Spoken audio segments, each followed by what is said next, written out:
The front shoulder, especially on a deer, there's really not enough meat to do anything other than hamburger. And so I like to use a fillet knife, and you can see this little white line, that's a ridge of a bone for the shoulder blade. And I like to come just on the inside of it, cut all the way down to the flat surface, and then turn your knife and just kind of follow that flat surface away.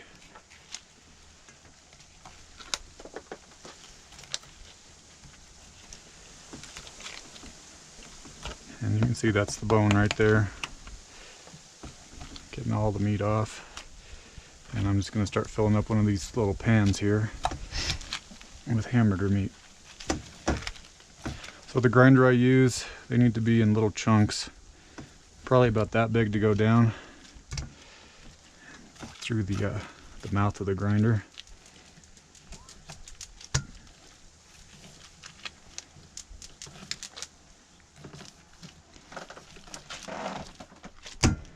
So on the other side, it's the same thing. Oh, another point that I like to do is if you find little stray pieces of hair everywhere, you can touch it with your gloves and then touch it to a paper towel, and that usually makes it stick to the paper towel.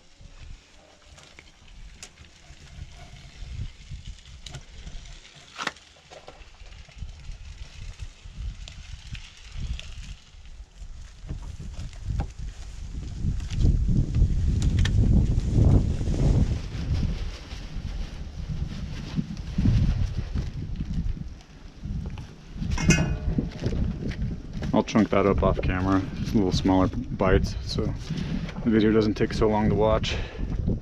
There's a little bit of bloodshot there. That's the stuff you want to try to really avoid.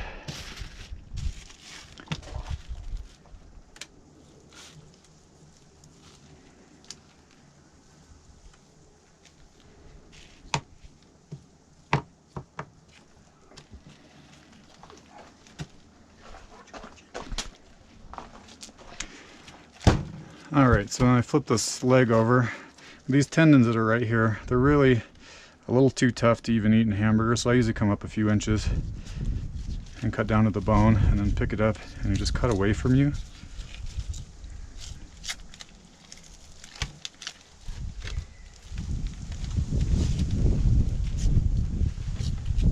You're just peeling it off the bone.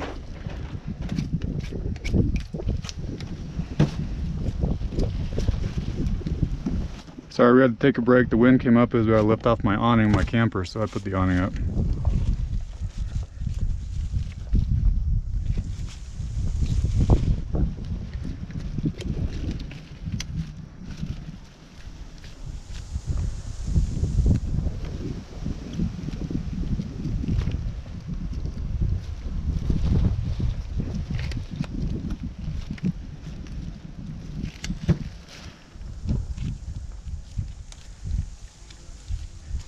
Just following that bone the whole time.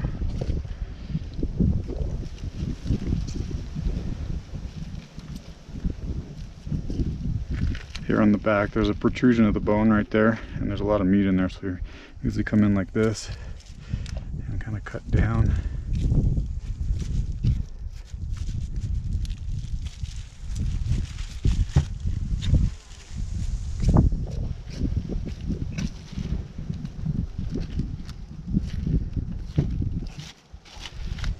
Do this right, you can pretty much almost get all this meat to come off in one chunk, and then you just cut it up in little pieces small enough to go on the grinder.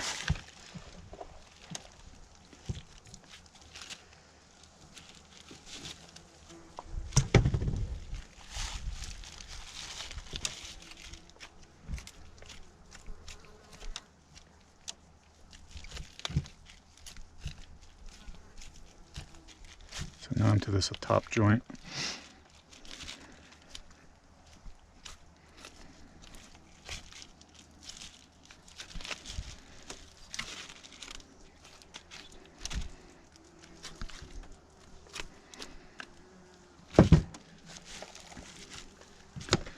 That'll grind okay.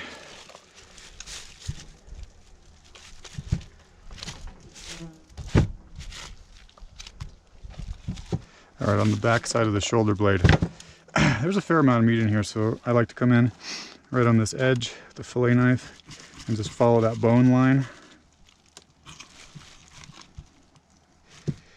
And the interesting, the top couple inches is cartilage, so you can kind of cut through that, so you kind of want to not push so hard against it on the top.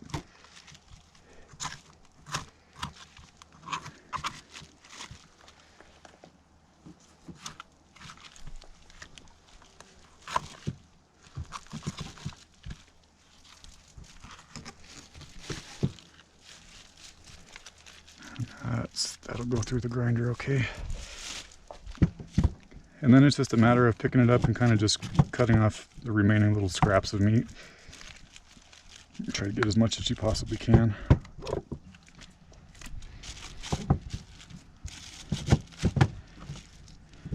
So it's been our experience over the last few years that if you do this method and you cut up the meat the next day or the next day after that, as long as you've kept it nice and cold, nice and clean, it sure does taste good. I'm not a big proponent of hanging it and aging it. I've tried that in the past and it seems like it tastes more gamey. So I think this is, at least this is our preferred method.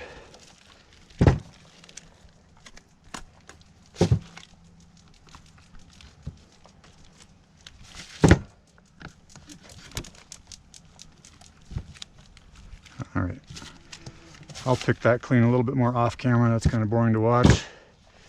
And I will also chunk this up into grindable parts off camera.